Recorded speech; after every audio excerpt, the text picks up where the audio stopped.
Good afternoon, everybody. Good afternoon, everybody. Welcome to Sister Chat. And today, we have a really, really interesting topic. But before we get into it, let's just introduce the co-hosts. So you guys can introduce yourselves. I am Miss Rootz, based in the UK. I am a qualified teacher and happy to be here to pass on some of my experiences and words of wisdom to my sisterins. So I'm looking forward to this discussion and the conclusion, really, and what we conclude it to be. Absolutely. Thank you so much again, fellow guests on the panel. I'm super excited about this topic. I am a weave girl reformed, and I mean a super weave girl reformed. It had to be 20 plus inches. I am, my name is actually Courtney Omega, but online you'll find me as Omega Courtney, or in the YouTube world as Omega Courtney. I am the host of The Glow Show, and the Glow glows live every Wednesday at 5. So, but I am a content creator. I'm also I'm a writer. I'm a publicist. I'm a former councilwoman of Miami, Florida, and I am thank you. That's just a journalist, and I'm a legacy bearer and a mom of 2 natural kids. I'm just African Millennial. I'm not too sure what this channel is about yet, but you know what? We're just going with the flow. But, this segment is more of a sister talk, just talking about, random things. And to kick off, to answer the question, in my opinion, I do think the actual root of it is self-hate. I'm not a hater, though, so meaning I'm not completely against it, because I do it. I'm not gonna sit here and lie, but I definitely hope that in the future I could kind of work on it, because even though I would say that me going out with my natural hair is acceptable and it's wonderful, I understand that when I'm in certain spaces, I'm more self-conscious of it. And I don't think at the root of who we are, that's what we're supposed to be, just personally speaking. But what do you guys think? I think that's interesting coming from such a young lady, for you to actually have digged into yourself and reflected on, why am I doing this? Why am I wearing this on my head? And how does it make me feel? To the point where you've decided to set this platform up and have this discussion. So I really commend that. And I'm sure there'll be many other young ladies in your position who have nowhere to go to talk about things like this. So that's why this platform is so powerful. So again, I commend you for this. I'm sure I'm about 20 years your elder, and honestly inspired by your initiative. So amazing. With regards to whether I think it's healthy, I don't think it's black and white like that. I think there's levels to it. I'm pro natural. I've got locks. I've had locks for most of my adult life now. But when I was your age, I went through every single hairstyle. I did the weaves, I did the mohawks, I did shave, I did this, I did that. And it was because I was creative. Yeah. I think us as Black women are very creative. We can get away with purple hair, green hair, like no other nation. I do think we are seeking our identity during those stages as well. I think it's a journey to get to loving your natural self. It shouldn't be, but unfortunately, because of the way we've had to kind of work ourselves out because of westernization, it is a journey to learn to love your natural beauty. I think it happens maybe in your mid-20s. I don't know. I'm going to stop there. Go ahead, Courtney.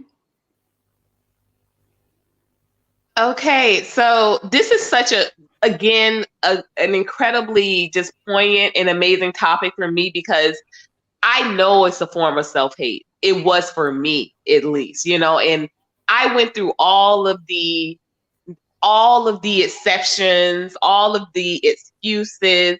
And with me, I know it started at a young age. My mom was a very light-skinned woman, very light-skinned, very fair-skinned, but she didn't have a lot of hair.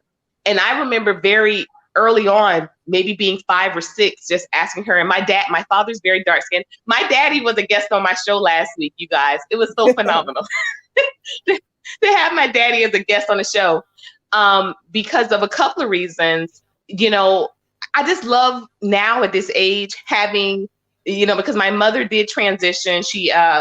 We lost her in this physical realm when I was still a teenager, but my dad is still living. And that's why I love having his kind of input on the way I've transitioned, because there are things that I was sure of at 5, 15, 20, 25, 30 that he was on site for, and he can see the growth, and it does so much to me that he can see the growth. But I remember asking my mom what happened, and I was very sincere, about 5, 6 years old, and she's like, "What do you mean?" And I was like, "How did you become so light, but you don't have any?" I said, "No." I said, "How come you're white but you don't have any hair?" Oh, yeah. And she said, "Well, Courtney, first of all, I'm not white." She said, "Why do you think I'm here with you if I'm white?" And I said, "Oh, I thought you had like a white family in the daytime and you come home with us at night." That's honestly what I thought, because she was very fair skinned. Yeah. She was about, she was about a shade or two lighter than Barack Obama. And on top of that, she had vitiligo. And so her skin turned the lighter color of the vitiligo. So she went from being reddish brown when I was like a child, or, as we called it in the South, brick red, to being like yellow white by the time I was in middle school, towards, the end of her physical life. And my grandmother the same, but my grandmother was more of a darker red, but she was, which is interesting because her last name was Scarlet. And so she was a red, and she had short hair. And I just grew up thinking our family was cursed. We had this short hair. The long hair. Yeah, I was just like, well, how is it that? Because, and also too, not to stroke my ego or anything, but I felt we were pretty women, but we just didn't have the hair. Like, what happened to us? And I remember my mom was telling me when I was about 10 that we stood in the brains line longer, and that's why we didn't have the hair. She said when everybody else was. But she always said to me, Courtney, my mother's name was Rosalind, so ancestor Rosalind, amen. She used to say to me, Courtney, you can buy hair, but don't get caught into that, because that phase, like there will be a time where you won't care about having long hair. And I remember I was 12 thinking, my mom is sick. How? I was like, my mom is crazy. Like, why wouldn't I ever want to be beautiful? Like, why wouldn't I ever want that? So, and I love what you just did, sis Millennial, because that was actually the day that I decided to stop wearing weave. My daughter was 4. My son was 2. And I remember, earlier that day, because I had a little bob at this point. So I used to always wear the really long hair, but that was before kids, okay? By the time kids came on, it was like I had to make some choices in the inches and the priority. So I was wearing bobs at this point. And my daughter said, I was doing my daughter's hair, I was braiding it. And she said, Mom, I want my hair pretty like yours. And I said, what do you know? Your hair is beautiful. She had really big hair. And she said, no, I want it to be she said, pretty. I wanted to be pretty. And I said, and at that moment, I said that night, I was like, I'm done. I'm done, because this is what I'm doing to her. I'm making her think that this is what the standard of beauty is. And she couldn't even see the beauty in her own hair. And so that night I took out my hair and my son was still up, which is interesting because usually he's the one that he has my ex-husband's sleep schedule. He sleeps at night all night, and he's always been at as a baby, but he was still up, and it was about 2 a.m. And I was just in the mirror, just picking through the cotton, of my hair, and just really noticing that I hadn't seen myself in years. Because you understand, when you go from weave to weave, it's just like a hurry up and get it out. I didn't want anybody to see me with it, but I had not sat in front of a mirror and looked at my hair for years. And my son comes in and he said, "Mom, is that you?" And I said, "Yeah, baby, that's me." And he said, "Mom, you're beautiful." And he was 2. And so I was just like, I said, "Yep, I am. I'm beautiful." And I own that. And so it's been that ever since. Now, the videos I shared were 5 years later, about 2 years later after that initial decision, I moved to Atlanta. And I'm back in Atlanta now, but it was my first time actually living in Atlanta my adult life. And I was working at an Actors Playhouse, and we were doing a show at the end of the year. And one of the young ladies was a cosmetologist, so she offered to do all of our hair for free. And so, y'all, I did relapse because I'm like, well, I'm getting a nice weave job for free. I'm going to take advantage. And I did get my hair done. She did my hair and did a gorgeous job. Her name is Asia Samuels, did a great, amazing job. And I was like, oh my gosh, like Courtney is back. Like, I remember that thinking. And then I ended up moving back to Miami. And I moved back to Miami, and I went back to braids, like maybe for about 6-8 months. What year was that? What year was that? That was I want to say 2000, and it was 2013. 2013. So I went back to braids for like, maybe about 6-8 months. And the same thing just ended up happening again. It just was a situation where I was like, you know what, I not only, but at this point, not only could I not keep even just get a braid because I was doing them myself, but I was just like, I don't want to, here it is, my roots are getting puffy, let me go and do my braids. By this point, I had 2 children, I was divorced. I was like, I have not the time. And I don't know if anybody has ever lived in Miami, but in Miami, they pay booth prices, and they ain't never even seen a hair school.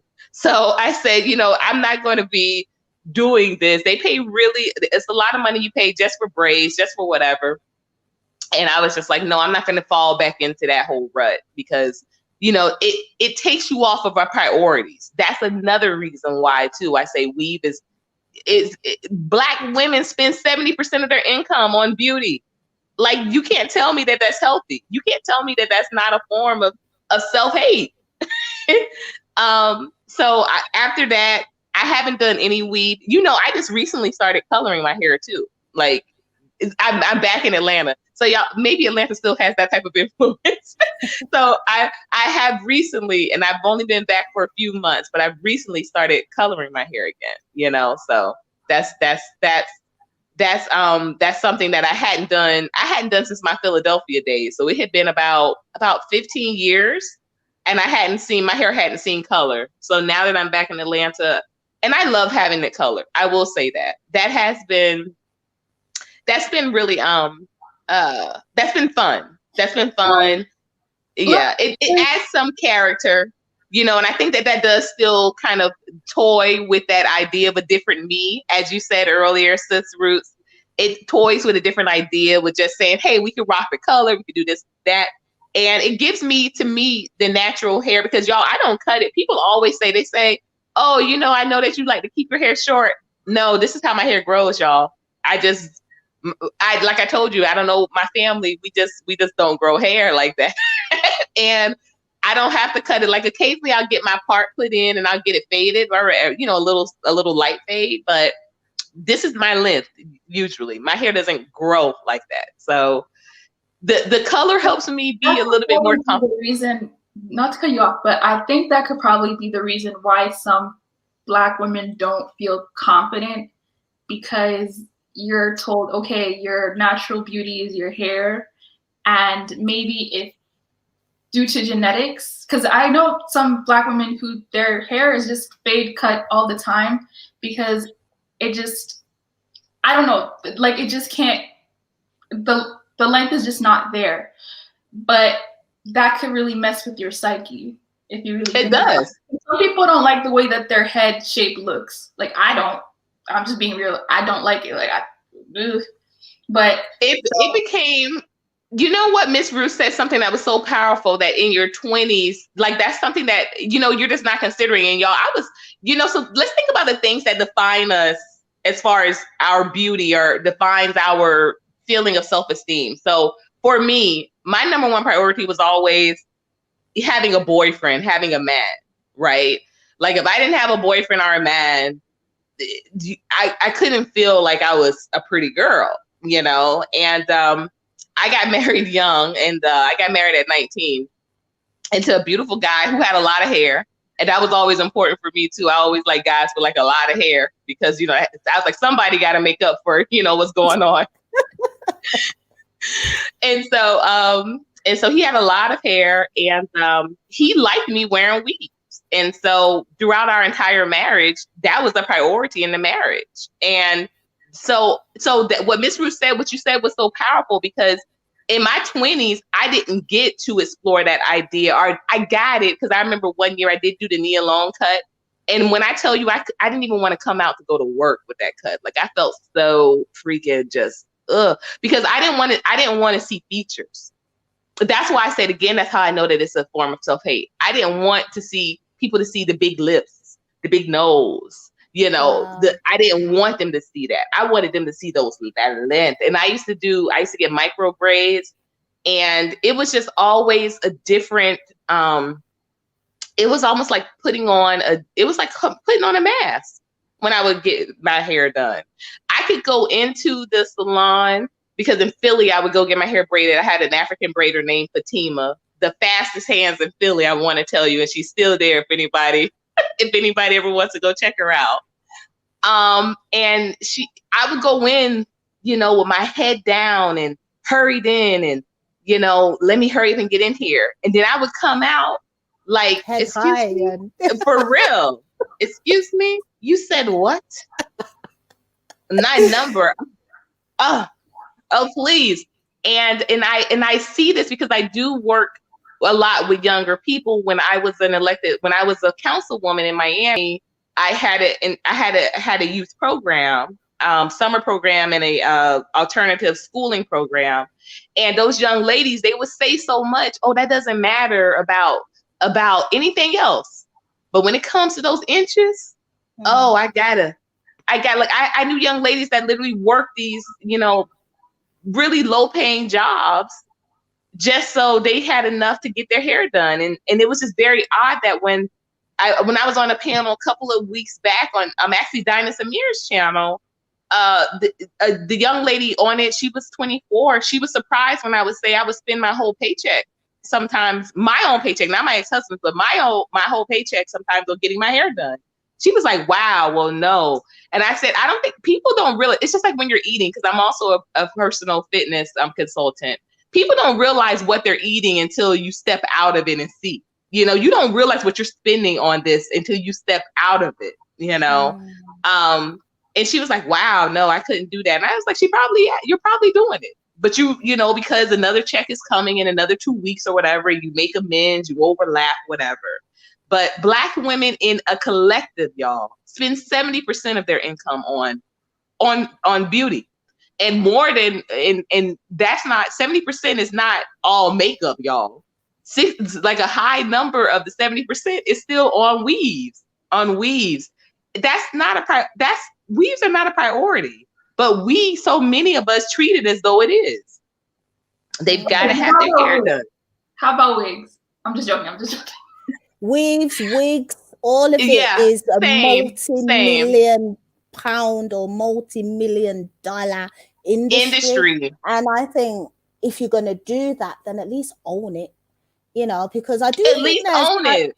I do think there's aspects. I agree with everything you're saying, Amiga, because I advocate natural hair, of course, especially when you understand who you are as a Black woman and your Right. divinity and your connection with the nature. You'll understand that it's going to benefit you to keep your hair natural because it gives you that direct connection to cosmological energies, which is just a whole nother level of our existence. But I do think there's aspects of our creativity that gets expressed through the way we dress, which includes hair, nails, as well as your attire. And I think when we're in our younger years, a lot of it is experimental and let's see what suits my face better. And I mean, gosh, some of the hairdressers have got some skills. You have to give it to them. Some of our sisters can literally transform your whole face with a hairdo, and it's an art. So it's just about understanding the levels, and if you're going to tap into it from that creative aspect, then own it. You know, the money that you're making, do something, you know, that's going to benefit the community as opposed to it just being out of vanity. So I think there's levels to it all. And before we go on, I just want to shout out some of the people in the chat room. There's a whole load of people in there that we should be saying hello to. I can see Jay Everything, Debbie Olive, Amina's in there. Hi everyone. Is that Man Ned Knowledge? Is that how you say it? I hope I'm saying that properly. I saw Ria earlier. Hi Ria. Mega, I can see you. Hi. Yeah, I had to do that. There's a few people in there that I know, so have to big them up, my sisters. Then there's Jahari. I think that's it. Yeah, I saw Jahari as well. Hi, sis. Oh, Tawani Media. Tawani is Mega, my next door neighbor. Oh, okay. Yeah. But yeah, I just wanted to touch upon this thing though. How come when you're in a professional setting, right? Or if you even talk to a lot of Black women, when it comes to really special events in their lives, like graduations, weddings, baby showers, even women who don't get weaves, that's when they'll get weaves for the photo. So to me, it's like, is you having your natural hair in that type of setting, is that not acceptable? Because I can name you so many weddings, so many graduations where people have that, especially people who don't even wear that at all. But on that special day that you want to remember for the rest of your life, or on that special day when you're on that stage, that's when you actually decide to wear a weave or a wig. Would you say that's because we're following fashion and that's just the thing to do? That's what everybody does. And because people are not mindful, people are not actually thinking for themselves, they just go with what's normal. Unfortunately, that's what's considered pretty on prom day, you know, like people are looking out to see your weave, you know. I think it's got a lot to do with that. The whole prom notion is a westernized concept as well, you know. So the whole thing is connected around capitalism and, you know, Western ideas of education, and wasn't really designed around us. It was designed around them. And when I say them, you understand what I'm talking about. And we just are trying to integrate ourselves into this system that was never designed for us, and we're trying our best to fit in. So I think it has a lot to do with that. Absolutely, because I remember talking to my grandmother. She was born in the 1930s, and she was saying around that time, everybody just used to braid their hair. But then around the, let's say, well, 60s was civil rights. So that was kind of like the peak of Black empowerment, I would say, and I'll get back to that. But she said around the 80s, 90s, that's when things started to go downhill. That's when perming became more acceptable. And as perming became more acceptable, then you started to see more people go just for the wigs. Because instead of, doing my hair, I could just put the wig on. So she said that's when that kind of started. Because to us, we've always seen that. Maybe we haven't seen it to that level, but I've always seen people wear braids. I've always seen people perm their hair. It's kind of normal. To be honest, my mom she permed my hair the age of, I don't remember the age it was, but I was under 10 years when I first got my perm. And at that time, that was normal. It was normal for little girls. Looking back now, I'm like, that's pretty sick. But it was normal for little girls, 6, 7, to perm their hair, because our moms would say that our hair was too tough to comb, so it would just be easier to perm it. And yeah, and I mean, obviously from 10 to 19, I saw that as normal, so I had no issue. I kept on perming my hair. I kept on doing this, that. It wasn't until the natural hair movement on social media became more popular that I started to realize, oh, wait, I don't actually have to do this. I never questioned why I did it. I just did it. And that's when I actually stopped to think, oh, wow, I don't have to do this. Because I remember even me, when I was perming my hair, it would be so bad sometimes that I would perm it, then hot comb it to get it straight. And then after doing that a while, I realized that I was ruining my hair. So then I turned to the weave. Like, it was a whole cycle. It was, yes, it took me a while. that's the journey. It took me a while. A whole Yes. cycle. I remember one time perming my hair in a Wendy's bathroom because I was on my way to the salon. And I didn't want Fatima to see my natural hair because it was my first time going to her. So I permed my hair in a Wendy's bathroom, y'all. And I was just like, I hurried up. I went over to the little, in Philly, it was like, the beauty salon stores. The beauty stores were everywhere. And so, I went and got this quick perm and I went into the Wendy's and I was just like, I don't want her to see my natural hair because she had just confirmed that she was going to be able to do it that day. Oh, not that day. My ex-husband had just confirmed he was going to be able to take me because she was across town. And I was like, I was already en route. And he was like, well, I can drop you off right now. And I was like, no. Take me over here, drop me off here. And that way it's halfway. I can catch the train from there. You can go on, because he had the car, I didn't. So I was like, you can go on to where you're going and I'll just, I'll go. But at least I was like halfway from the train and I went into the Wendy's bathroom and permed my hair just so she wouldn't even see my natural hair, because it was my first time going to her. So we didn't have that level of comfort yet, and, but after that, Fatima worked so fast, whatever you came in with, she didn't remember anyway, because she worked so fast. But I remember that was a real low moment. That was a real low moment for me when I look back, that I couldn't even let her see my natural hair. Wow. But the thing is, all those voices are coming from inside you. The lady where you were going to do your hair, that's her job. She didn't care about your natural hair. Actually, you were paying her to fix it. So those voices are your inner voices, which is where the issues are. It's what you're telling yourself. Actually, externally, people don't have that perception, So it is about self-love, I'm assuming, I suppose, and the way you're talking to yourself and how you perceiving people from the outside seeing you, unfortunately. But I have a question, though.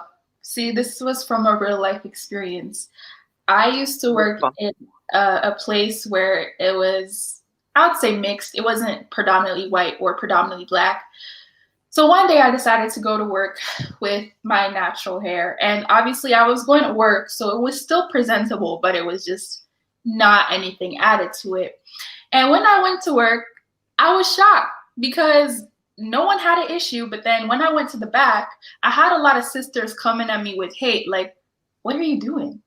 Why do you look like this? And when are you getting your hair done? Yeah, like why? When are you getting your hair done? Like, why don't you have a ponytail? Like, why didn't you at least straighten it? And I was shocked. Something. I thought that the people who were gonna come at me would be the others. I thought they would be like, but they didn't care. And even if they had an issue with it, they didn't come. They don't say it. They don't touch that. No, that is always been kind of like, okay. Well, it really disappointed me and actually hurt me to the core, because had it been them, I would have just been, I would have just gone to HR and say this is discrimination. But because it was my own, I couldn't go to HR and say anything. I was just kind of like, what do I do? So ever since that day, when I went to that workplace, I made sure I at least had a ponytail. I at least had some kind of extension, because I did not want to deal with the question from my own sisters being like, why does your hair look like that? Right. Look like that too. Yeah. But that's that's so funny you should say that. That's happened to you, Miss Go. I would love to hear that, because that's so funny, because I have definitely similar. And you know what, just to add right before it, that's why when people say to me, oh, is that okay at your job? I say, yeah, and this was when I worked for the city of Miami, very high profile, very visible job. It made me think, what is your job that you feel like you can't wear your natural hair? It made me know that they weren't in a real good job, because in corporate, I never. And like I said, I was married to a lawyer. So, and he was a professor. So we would go, to a lot of like little events or what have you. And no one ever questioned when my hair was natural. My comments always came from, like you said, it was Black people, it was sisters. But go ahead, Miss Sis Rootz. I'm going to put myself on mute. No, I was just going to say that just goes to show how much work we have to do as sisters. If we can't uplift each other and actually know that you and I are profoundly connected, and you're asking questions that actually you know the answers to, then that goes to show the level of, I don't know what the word is, the level of work we have to do. Like we are sick, aren't we? We are in a real dire place when it comes to identity. And unfortunately, hair is a massive issue. I don't know whether it's because it's the first thing people see when, obviously we're individuals, and we do express ourselves through the way we dress and the way we choose to present ourselves to the world. That is what people see first.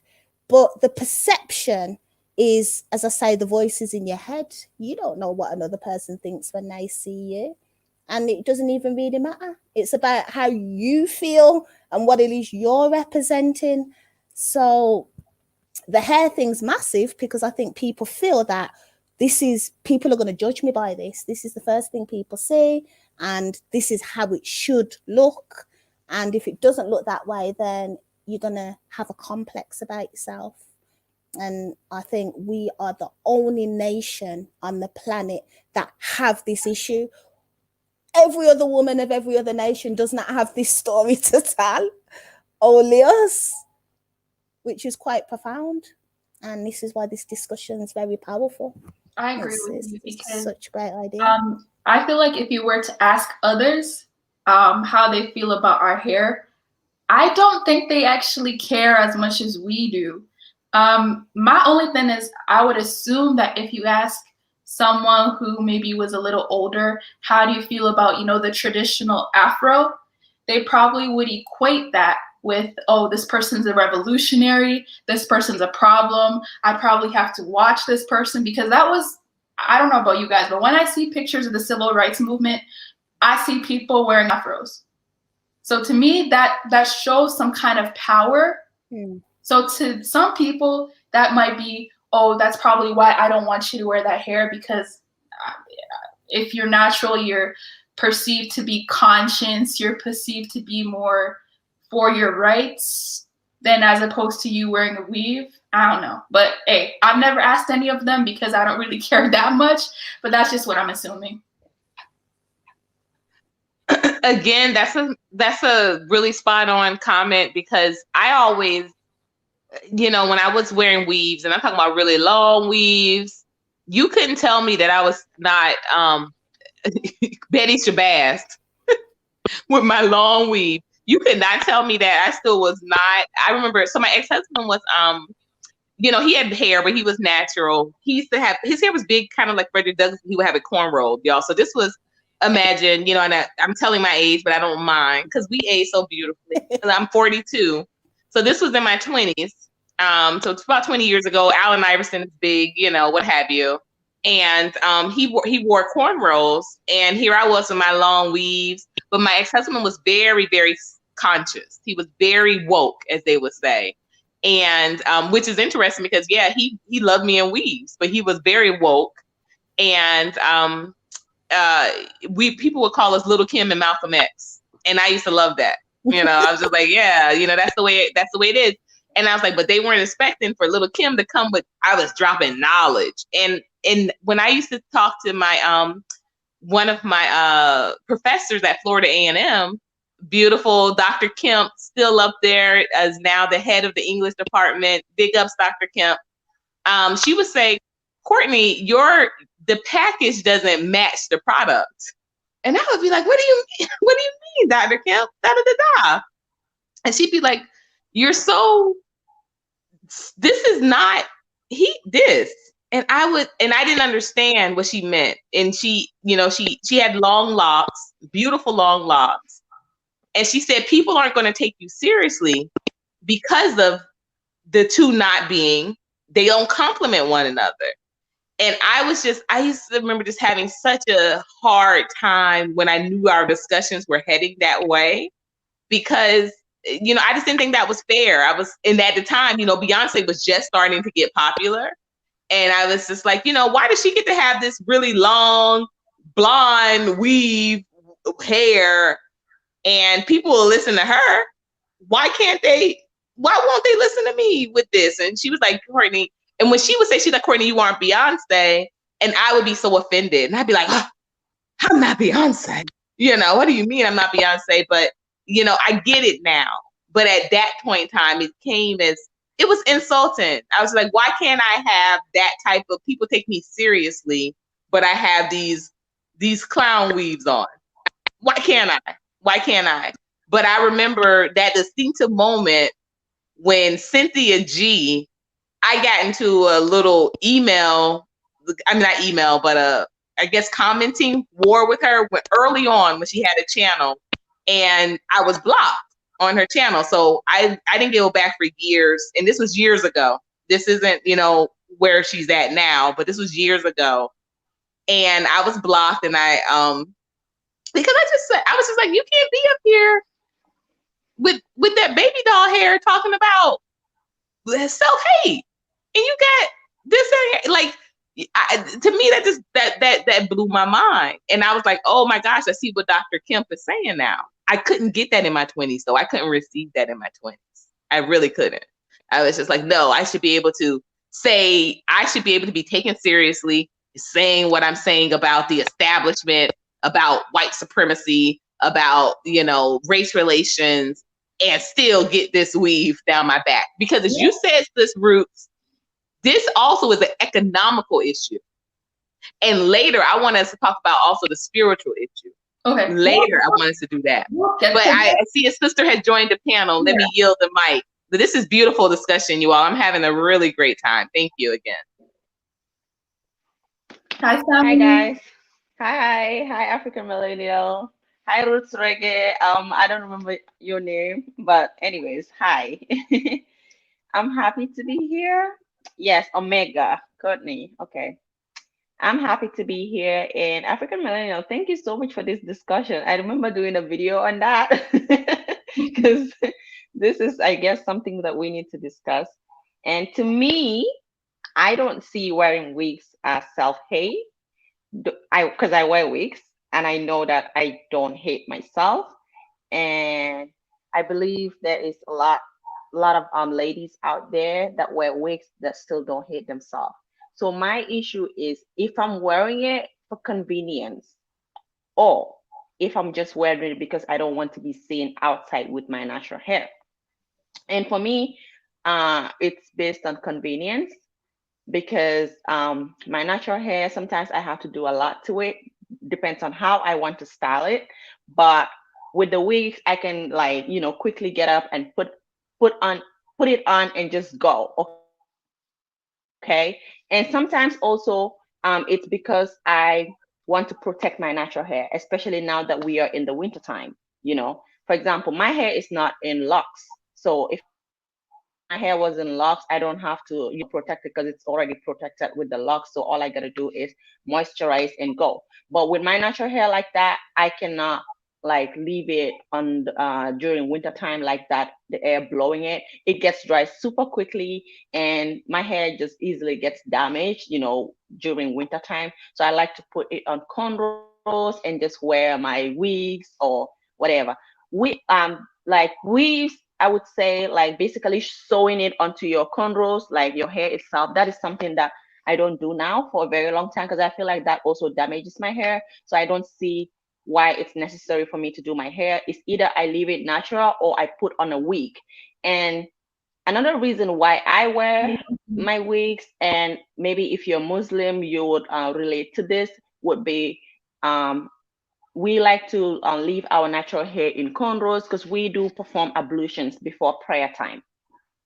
If you are a Muslim who is not wearing hijab, okay, because not all Muslims do wear hijab. So I wear it because it's easy for me to take it off and have like straight cornrows, and then perform my ablution anytime. That way I can have water get into my hair, because even Islam itself says that it's not okay to wear wigs, because whenever you have to pray, you have to do an ablution with water first, and water will not enter your hair with wigs or weaves, on your hair, because something is trying to keep the water away from your scalp.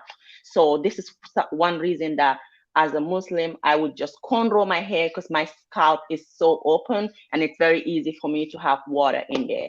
So it could be self-hate for some people.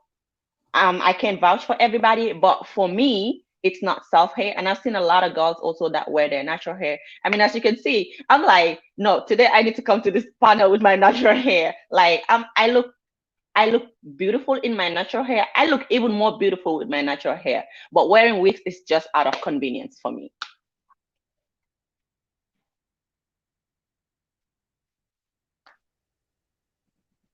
So I used to say the same, definitely. But I think that sis Sammy, I think that I think that there are a couple of things here to unpack. When 10, 11, and 12-year-olds are putting wigs and weaves on, they need a convenient for what? When you say look presentable, what's the definition of presentable? That's where the whole, it's just convenient or presentable, or it's just, for me, I will say that's where that's an inconsistency. 14-year-old girls protecting their hair, and I'm saying this because I've heard these layers of this argument for years, for decades. They're protecting their hair, but you never see it. So I said, what magical day are you protecting your hair for?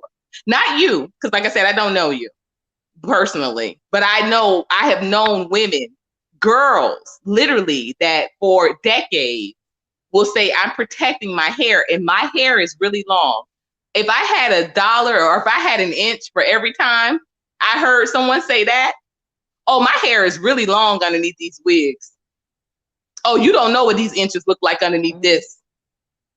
And it's laughable, because I said, that's like, to me, I used to say this, and the sister was named Nefertiti, of all.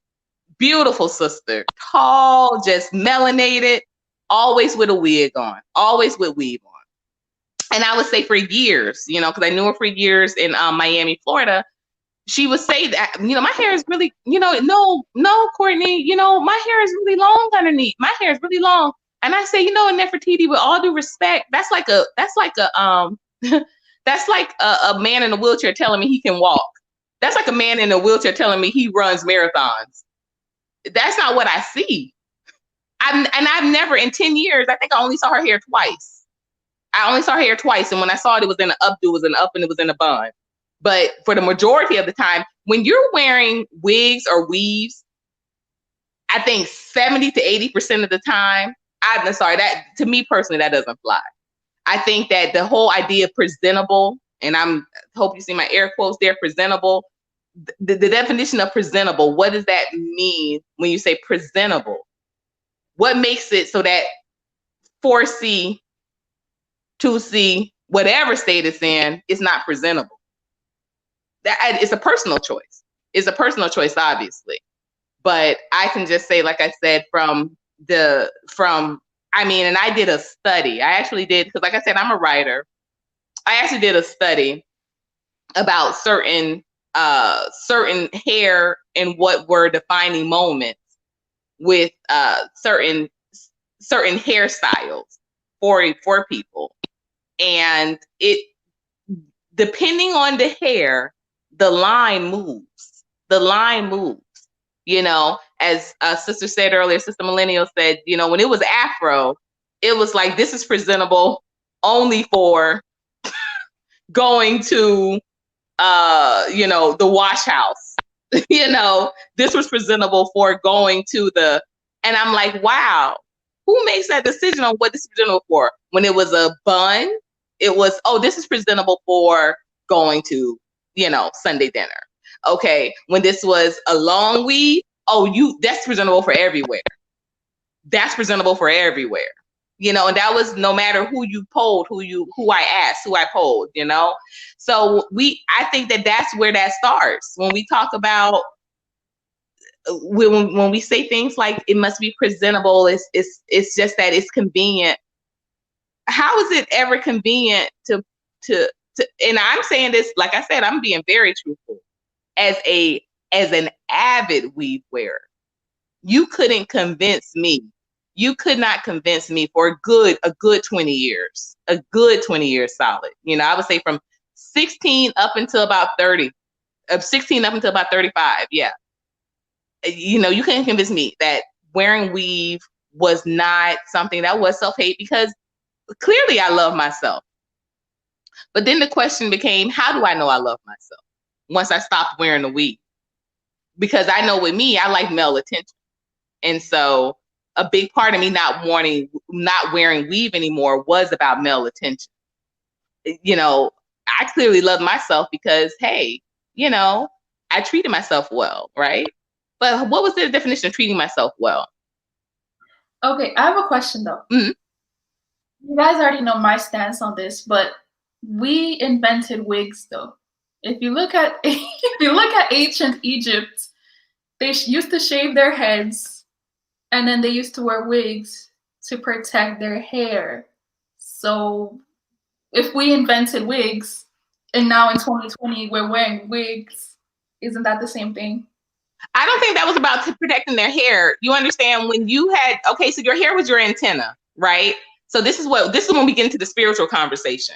This is where I go in with this, and we're going from beauty to we're going from spiritual, which let's tie it.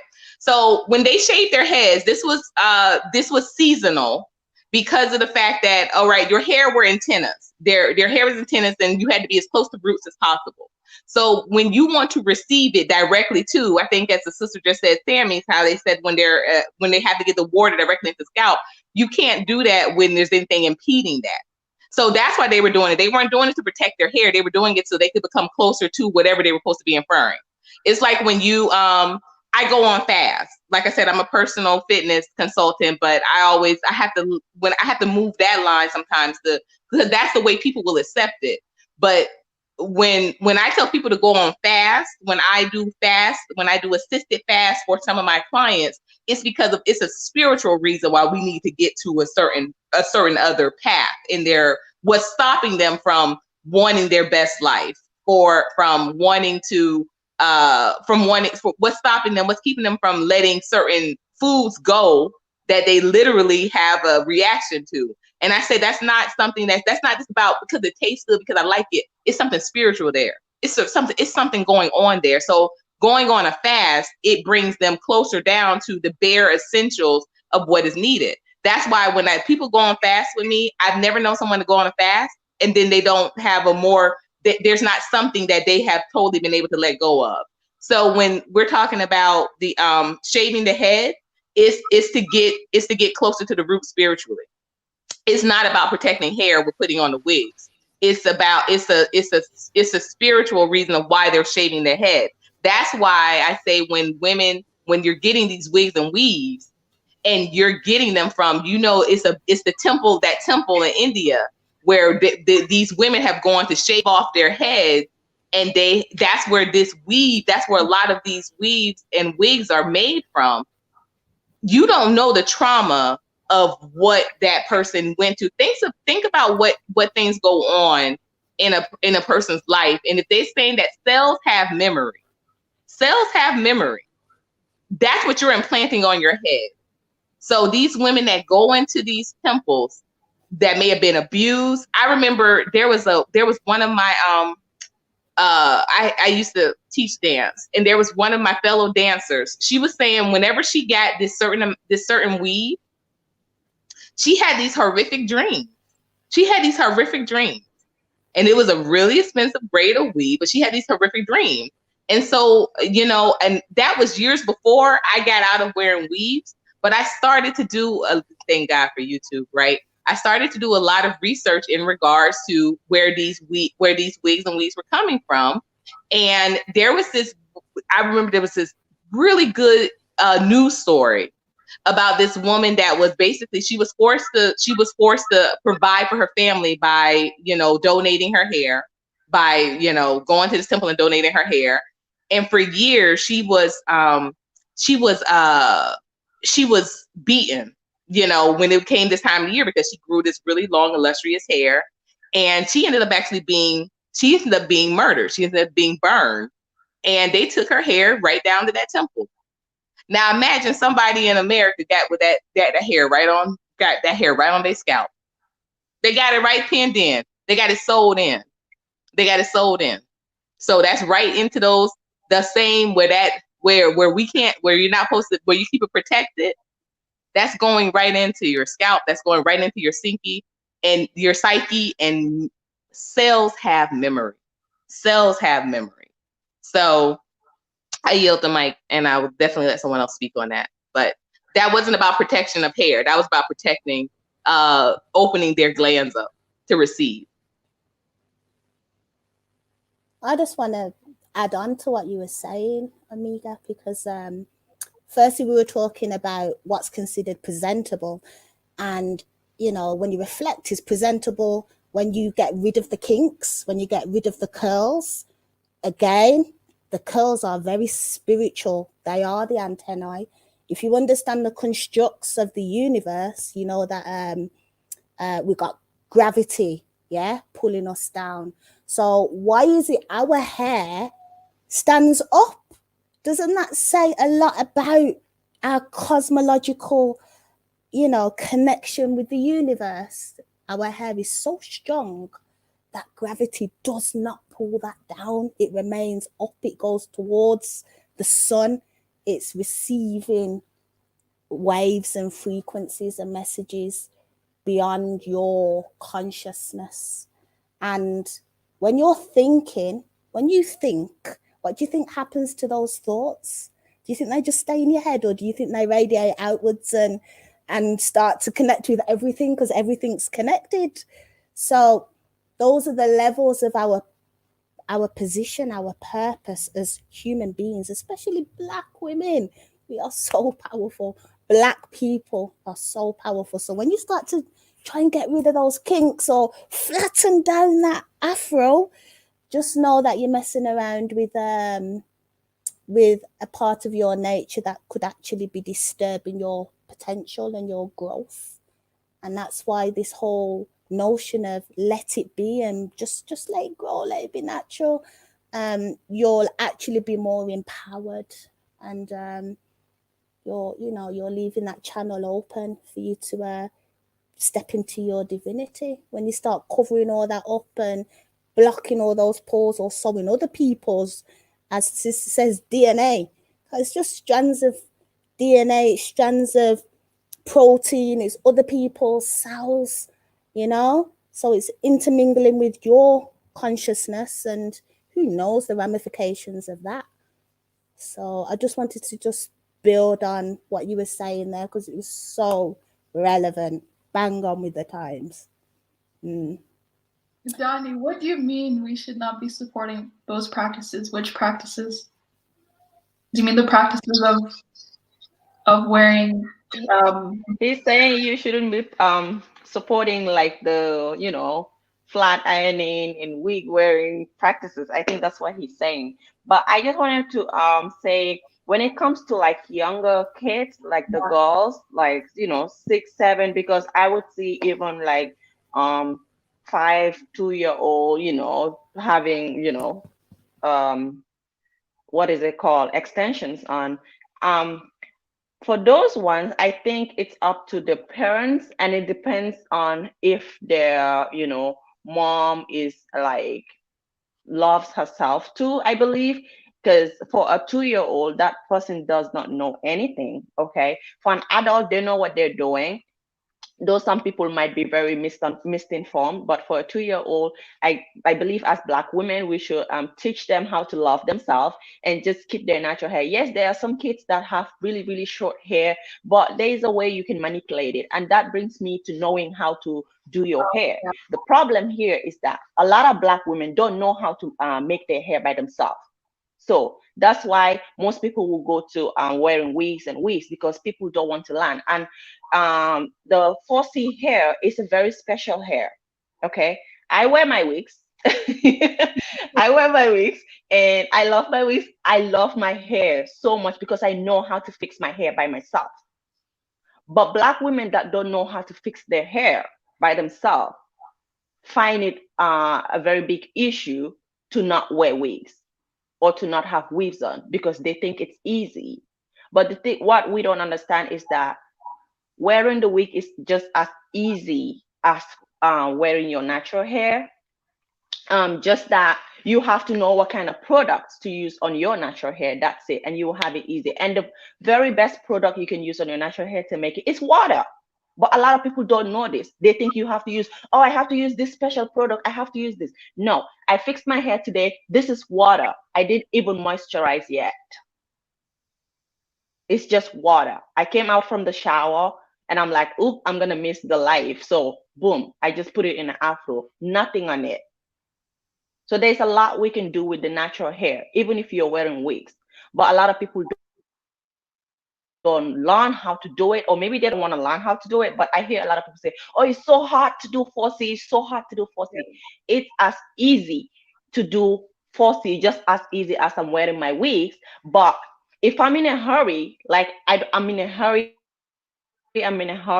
like my wig is already made, I'll just grab it and go. But if I'm ready to make my hair, it can only take me like 5 minutes to do it. So it has to do with learning how to do your hair too. And this is something that I feel Black people don't want to, you know, engage in learning how to do their own natural hair. So this makes a lot of people want to wear hair, or want their kids to wear hair. For the kids, if they have like really, really short hair, what you can do is get something that looks very much like their natural hair, you know, and maybe, because even short hair can be slicked down. You can slick it down. All you gotta do is comb it and use what is it called, the conditioners, and you can get it so soft. If you don't take care of your hair, it's not going to be soft, because our 4C hair is special. It requires special treatment, but it's not that hard to do.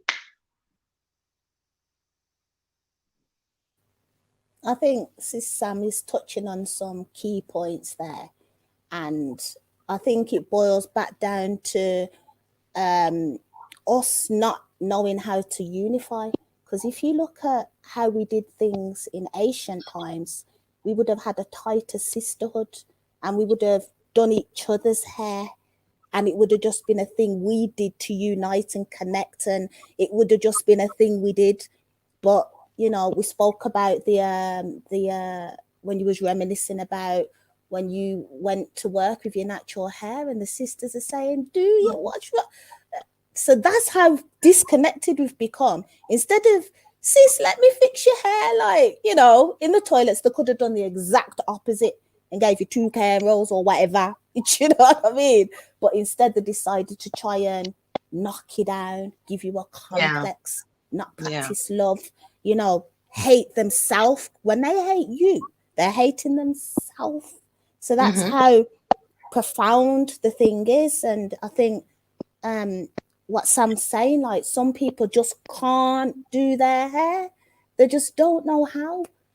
But they also don't have a sister to go and get their hair done, or they have to pay to go and get their hair done. So it's just easier to stick the wig on. So there are levels to it. And it is a labor of love, understanding how our hair actually works, you know, because you can actually put your hair through trauma. My parents are Jamaican, and my mum used to say, don't let nobody put their hand in your head. You know, there was this whole consciousness around other people putting their energy in my hair from a young age, you know, so only certain people were allowed to do my hair. And, you know, I remember some traumatic times when, you know, my mum would pay for people to put extensions in, and literally it would be so tight, like my eyes would be up here.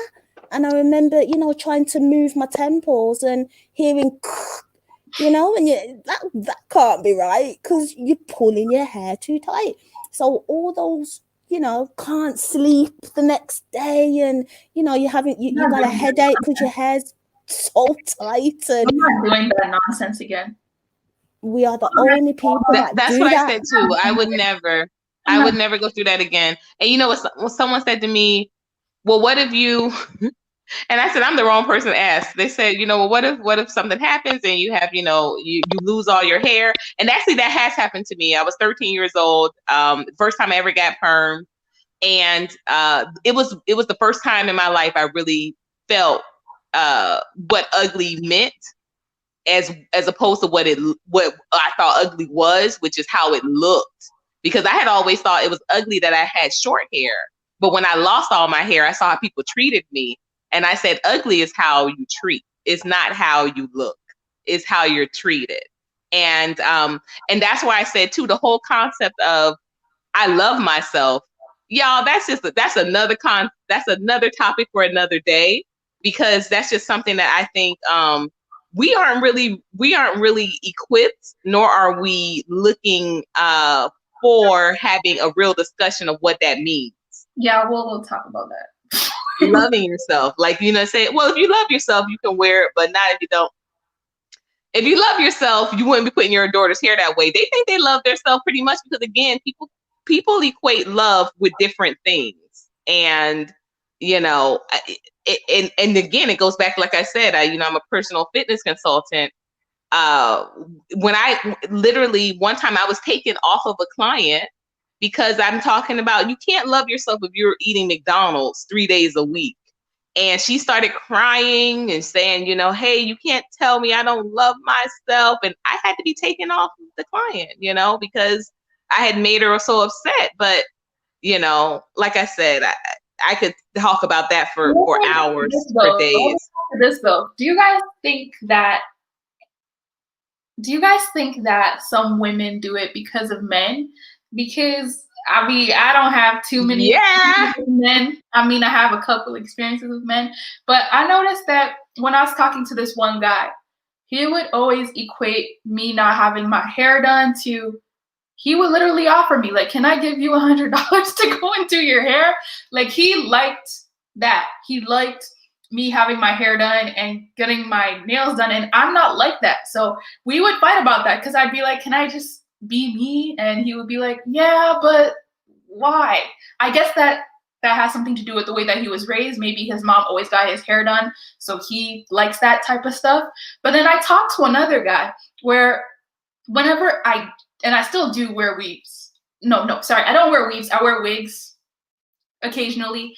And whenever I do wear wigs, he would be like, can you please take that off? So it was the complete opposite. One guy would be like, can you please get your hair done? And the other guy would be like, can I please see your hair? So I don't know. What do you guys think about that?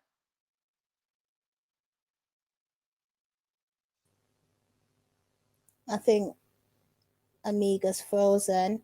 I think there's some truth to what you're saying.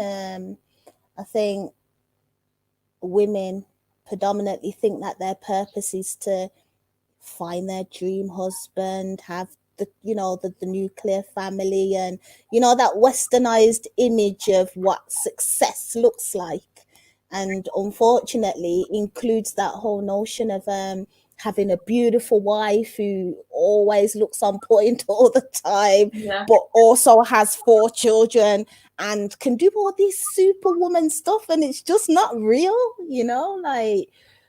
and also men have got a lot of healing to do, because I'm assuming that the average man does like the long hair, the nails, I don't know, I'm not a man, but I think the average man out there that hasn't reflected and hasn't spent time understanding who he is, and I'm talking about brothers, the majority of them are watching those hip hop, music videos and all the Hollywood blockbuster movies, and unfortunately the sisters are depicted as that, that's what beautiful is. And I would be considered radical because I'm wearing locks, and Amiga will be considered, I don't know, that the alpha female because she's got the low hair.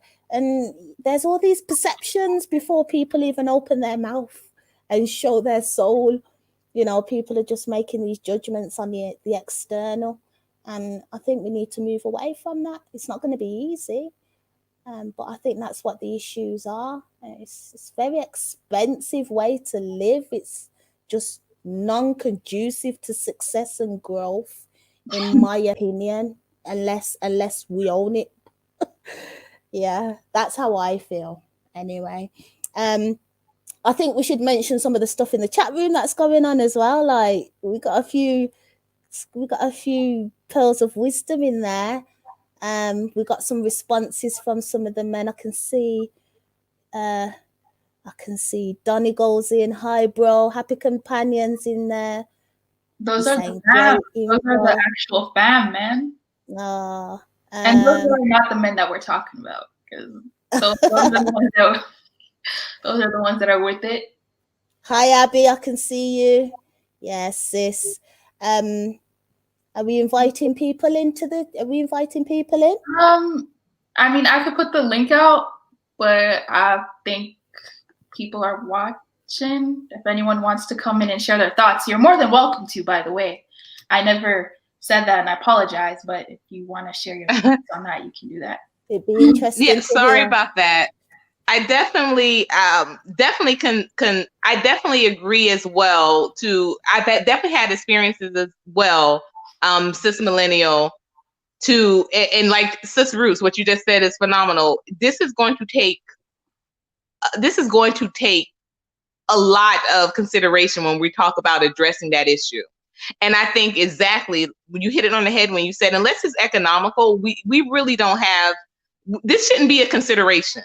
If we aren't owning these shops, if we aren't controlling this import of this hair and where it's coming from, because again, that's still another issue.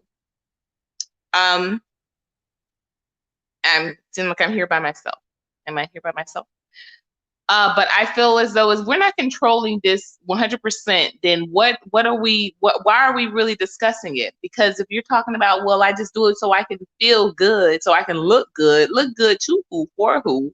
And who makes that decision of what looking good is and what that even means? So I'm sorry, I was so close on my face in that last shot. But I do think that is something that we need to really start to ask. Who are we looking good for and why? And men have got to be honest, because I cannot tell you how many times I've heard they're not. I can't tell you how many times I've heard them say they want a natural sister, but they want a sister that's natural when she has naturally loose curly hair down to her butt. But when she has that, there was a gentleman actually. Jones cut.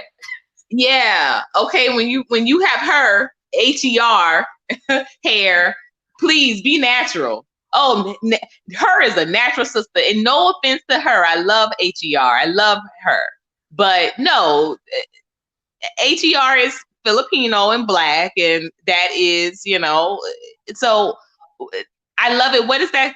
That is that statement when people are being intellectually dishonest. When they say, "Oh, I want you to be natural," that's what they mean as natural. Now, I will say this also. I was very surprised that when the first time I got my hair, because I took out my hair, but I had it, you know, it was just not wearing weave. But the first time I had my hair faded, oh man, that blew my mind how dudes were like checking for me. I was like, dang, if I would have known this, I might have tried this years ago, because I really thought I was going to look, you know, I hope I'm not offending anyone, anybody in the chat or on the panel, or anybody that's watching this, but I thought my features were too masculine, because I look like my father. So I thought when I cut my hair off, I thought I'm gonna look like I'm gay. I'm gonna look like a stud. I'm gonna look like a man. But the first time I had my hair faded, I couldn't even get to the stop. Like, you know, there were men in the barbershop that once even my barber, you know, was finished.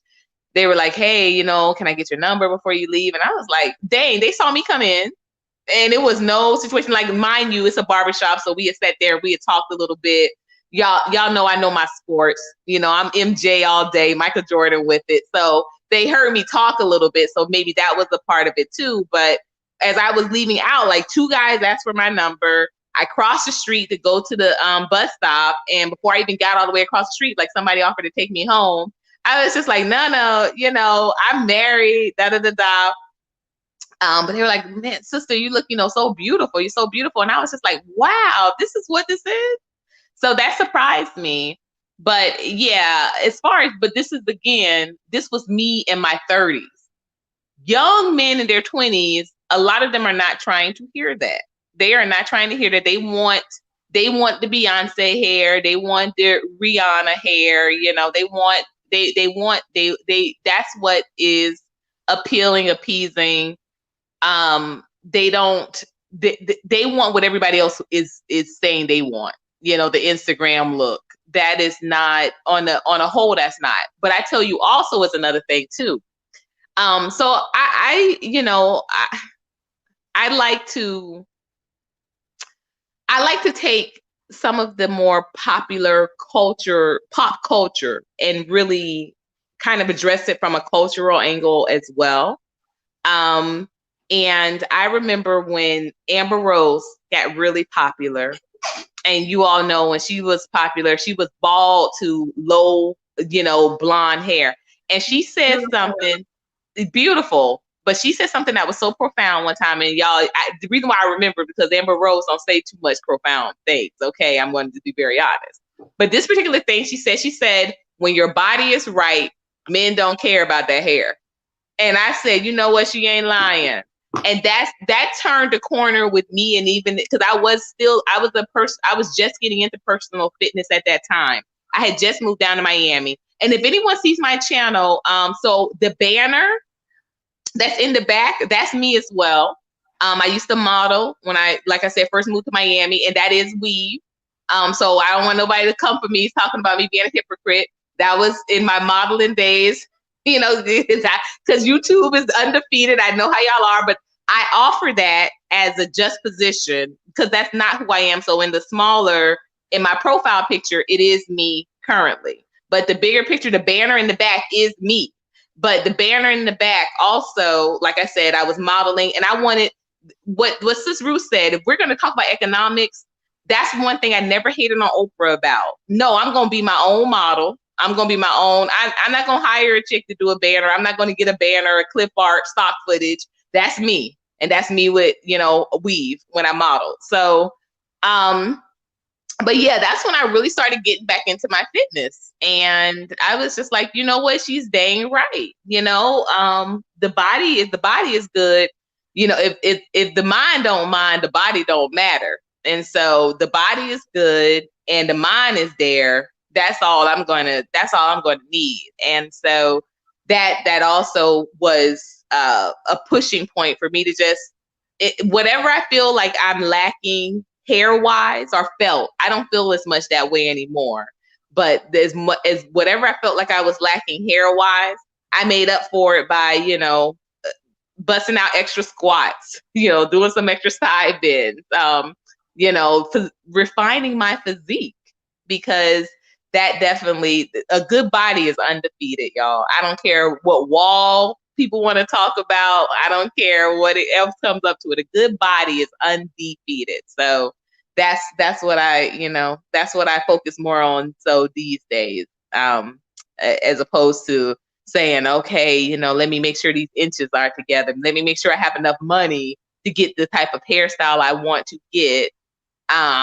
Let me offset my priorities with that. It's more so, okay, let me focus more on my body, what I'm putting into my body, how I'm working out and shaping my body. And that really makes me feel good about myself, as opposed to hair that I put on that I can't swim out, because I love to swim. And for many years of my life, because I was so big on these weaves, I missed out on that activity, but now it's like, when Black women don't swim. Right. And I'm like, please, honey, I take this. You heard what Sister Samuel says, the water's the best thing anyway. So I take this I'll go swimming any day of the year, 365 days. Whereas for years, for a good decade, I was just like, I have to make sure I get braids in June and July at least, because I like swimming. So I'm going to at least make sure I get braids in June and July. But for those other months, oh, heck no, you couldn't pay me to put a weave in my hair and mess up what, this investment was. So, but yeah, a lot of men are not honest when they say they want a natural sister. They want natural to be what they want it to be.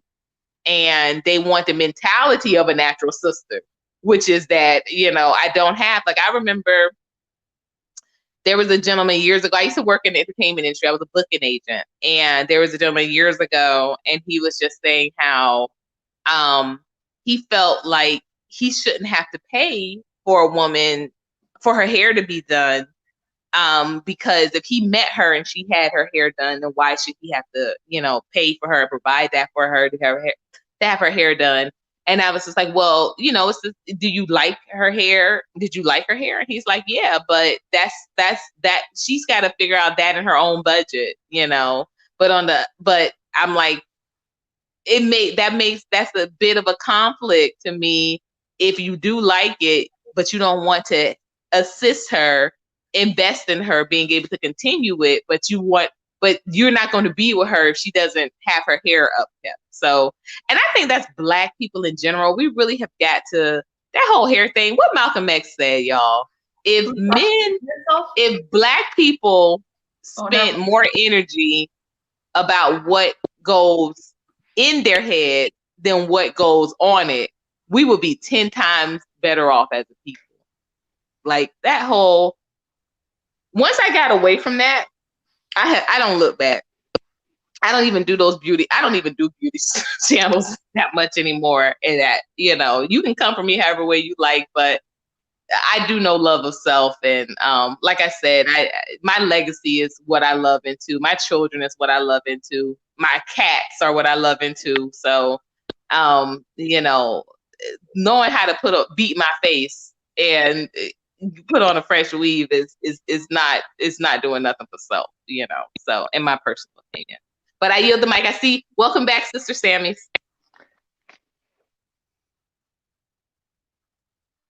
Can't hear you.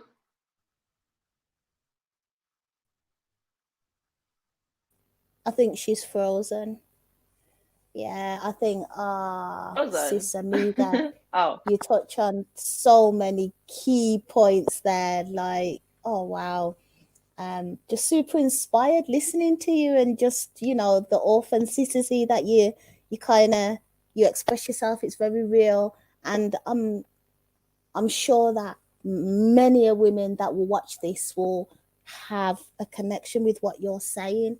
And I think this is real education. This is what people need. Where do these conversations really take place unless we initiate them. So I just want to, I'm just, you're making me smile, you're making me reminisce.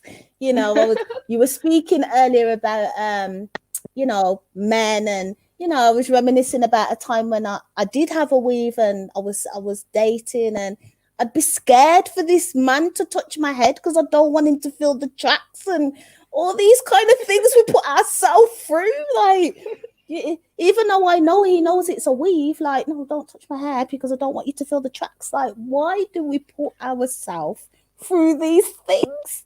It takes up far too much time. You know, the preparing of the hair and the spending, where the money's going to come from. When it starts getting messy, how you going to, you know, find the money to do.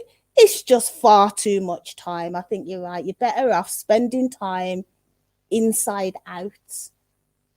The food you're eating, your fitness regime, meditating, learning about your culture, reading, all these kind of things are going to benefit you a lot more than watching these beauty channels and learning how to do all these things to your hair that is just non-conducive to progress. And that's how I feel about it. I think Sis Sam's ready now. Say that again. Go ahead, Sammy. No, I thought Miss Ruth was talking to me. Yeah, she was saying that you can go ahead. Yeah, you froze earlier, so I kind of started speaking until you unfroze. And so I says, I think you're ready now. I think Sister Sam's ready now. Well, you're right. If you look at how much money ladies spend on like their self beauty and, you know, anything that's beauty, we spend like tons of money. And when you try to you know, calm down on it a little bit, you see how much money you save. So, and that's why I think, even let's say, that's why I say you should even learn, even if it's your natural hair, if you learn how to make it by yourself, you save a lot of money. Because I see literally ladies that do their hair every 2 weeks, you know.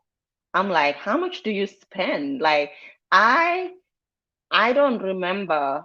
I have, since I've been to America, I have never paid anybody to do my hair. Like, never. I've never paid no one to do my hair. And I don't want to, because when I was in, let's say if you're in Africa, the amount you pay is like, you know, 20 times what you're gonna pay here. And I'm like, I am not paying $200 for somebody to do my hair. That's a ton of money. I will not do it. But you can see like a lot of people do it. Even that's why like Africans will come here and want to open a salon, because a lot of African Americans are the ones that go there. Barely you would see like Africans go to salons because they don't want to spend that much money on it. So I feel like a lot of African Americans are the ones giving like us Africans that have salons so much money, because ladies go do their hair, tax season, all the tax money is gone on beauty, you know, when there's a lot more we can use to do with that money, you know. But you can maybe some people, the amount of money they get on tax, you can start a business with that. You can start a Black owned business with that, you know, that's gonna benefit you. But no, Courtney said that she cannot be convinced that that's not self-hate when she look at the amount people spend on money. And I think I agree there with you, because when you calculate it, I would say some people will go to like $1,000 or $2,000 a year just on hair,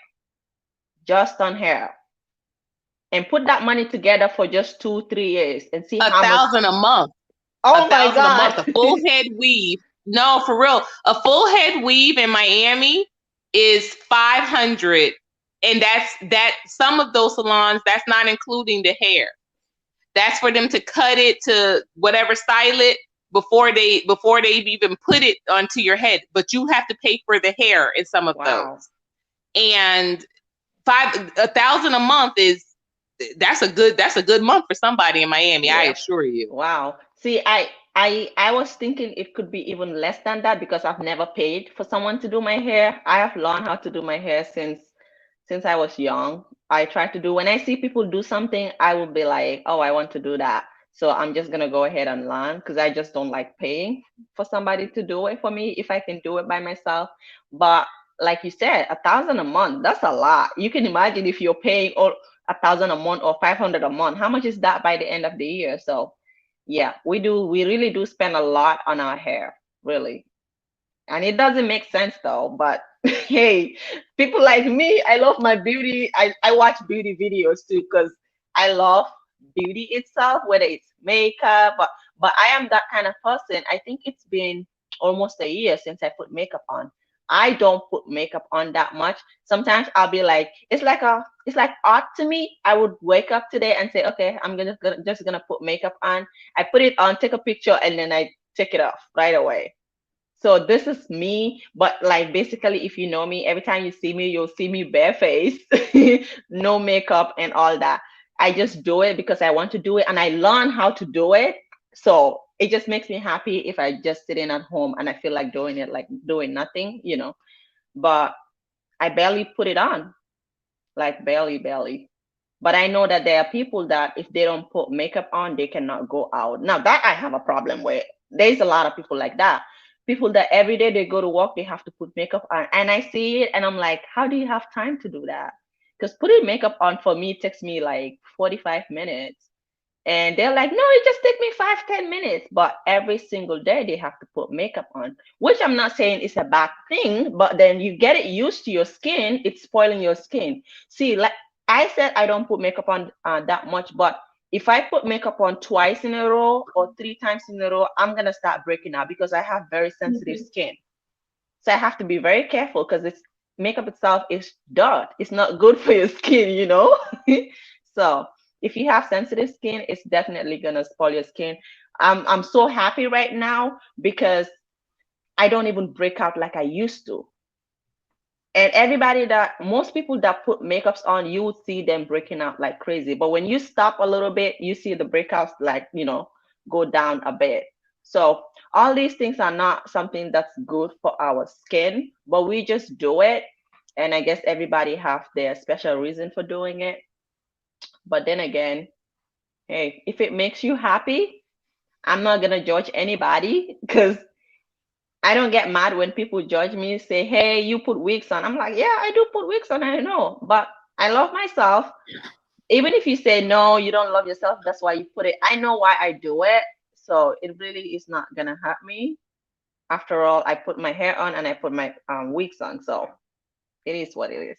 Okay. And with that, I think we should start closing out now. So does anyone have any last statements that they want to say on the topic of, is it self-hate, or any solutions on, if you do think it's self-hate, how we can start to love our hair more? Does anyone want to close out? Yeah, I will just thank you. I'll just, because I'm going to hit it and quit it. I'm really, you know, I always used to say I'm used to keeping things short because I am short. And then I found out over the weekend I'm even shorter than what I thought. So I'm going to keep it even shorter. I'm not 5'2", you all. I'm actually 5 feet. Oh, guys, this whole year, you know, I feel like doctors have really deceived me. But at any rate, well, I deceived myself. So, but I'm going to keep it really quick. I think that when we talk about, I'm very solution oriented. I like to look for things to, you know, I feel like if we can't talk about solutions, then I don't want to talk about the problem.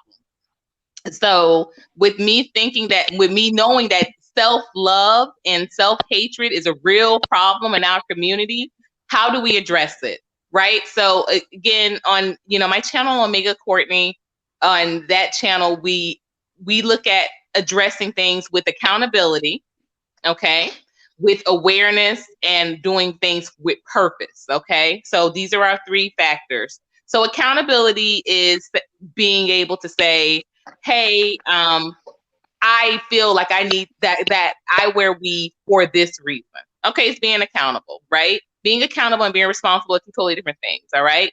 Being aware of it is saying that outside of me, you know, which again, this is something that you committed to, but it's something that you have noticed, being aware that this issue may not be just an issue that I am dealing with. it's also being aware that we as a people are dealing with this issue, right? And then with having a purpose, saying what would be the purpose of creating a solution to this issue, right?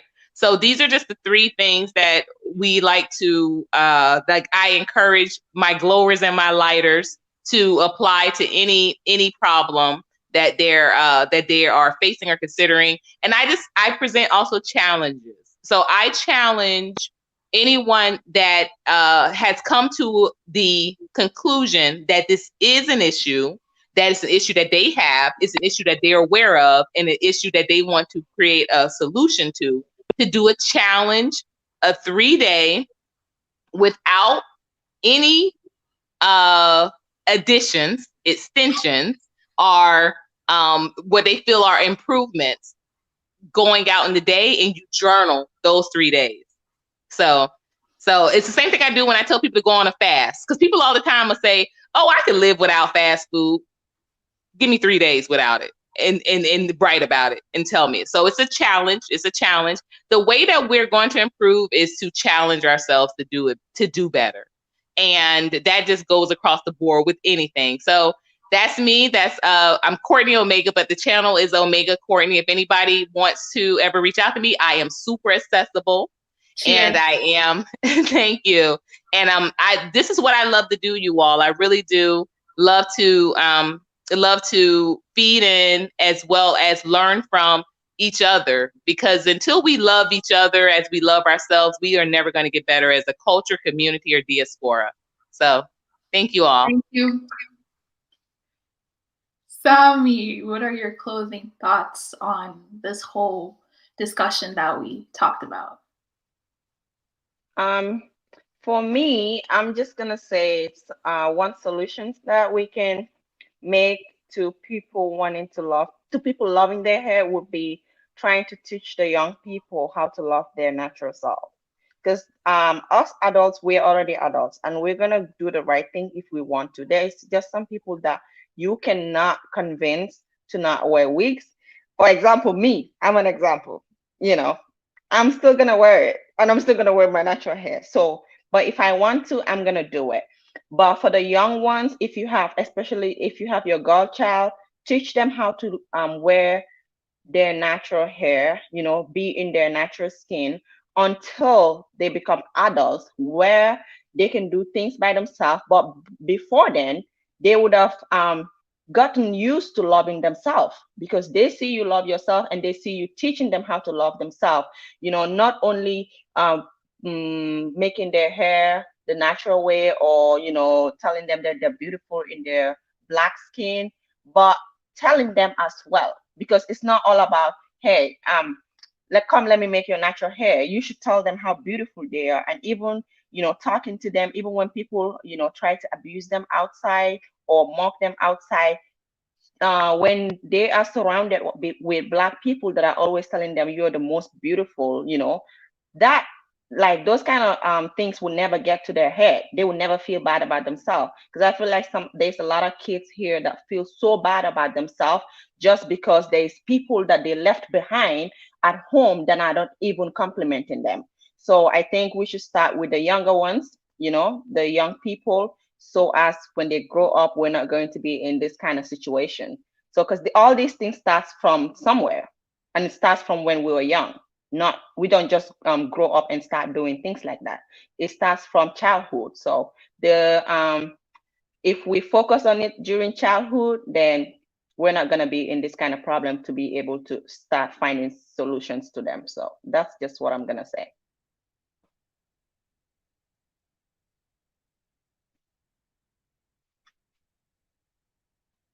We can't hear you. Oh my gosh, that's so embarrassing. I forgot to say, please subscribe to Omega Courtney, and please subscribe to Sammy's Treasure, especially if you want to know about Gambian people. To be honest, that's how I started to know about Gambian people. She has some really cool topics over there, so please subscribe. She does lives too. Awesome person. Thank you so much, Sammy, for being here. We really do appreciate it so much. Thank you too. Thank you too. And Miss Rootz, I just subscribed to you. Thank you. I just want to wrap up by saying thanks, Sammy. This is the first time I've met you and you've subscribed, so brilliant. Just to let people know that my channel focuses on education. So I've uploaded an Asian African history course for you to access. There's 3 worksheets and activity books and resources for anybody that wants to learn more about their heritage, and specifically designed for the African diaspora. With regards to our conversation today, I don't know what the definitive answer is. I think it's a personal choice. I don't think we should be judging. I think the dialogue's key, though. The conversation's key. And I know what's right for me, but it might not be right for somebody else. And I emphasize that for me, it was a journey. It took a while for me to work out who I really wanted to be. And that's a woman that connects directly with the nature. So for me to be that woman, I need to start loosening off some of these westernized ideas, but not everybody's going on that journey. So there's no right, there's no wrong. There's only being mindful and conscious of your actions. And that's how I would wrap it up. Yeah, and to wrap it up on my experience, I would like to say, I don't really know. Solutions is really hard, but what I will say is I will not do what my mom did to me. I will not perm my 10-year-old daughter's hair. I would wait, have her make that decision when she's a little bit older so that she can really understand what's going on. So for me, that's something that I would think about doing. In terms of the wigs, guys, please don't be mad at me. If I upload a video tomorrow, my hair's up to here, please. I know what I'm doing, but I'm reducing it. You know, I'm working on it because I understand the implications behind that. And I honestly feel like maybe in the future, I could possibly let it go completely. But for right now, I don't know. I'm not there yet, but at least I'm seeing that it's something that I can possibly work on. And like Sammy said, I am now going to learn how to do my hair more instead of just saying, I don't know how to do it and I'm not going to learn. So that's how I'm going to try to start to do stuff like that. And you know what, guys? Thank you guys so much for being here. You know, it's been 1 hour, 37 minutes. We really appreciate all you guys. Thank you to everyone who commented and interacted. And we will see you guys next week. Thank you. Same Bye. time. What am I? I'm so mad. Now I can go watch that live. Bye, guys. Bye.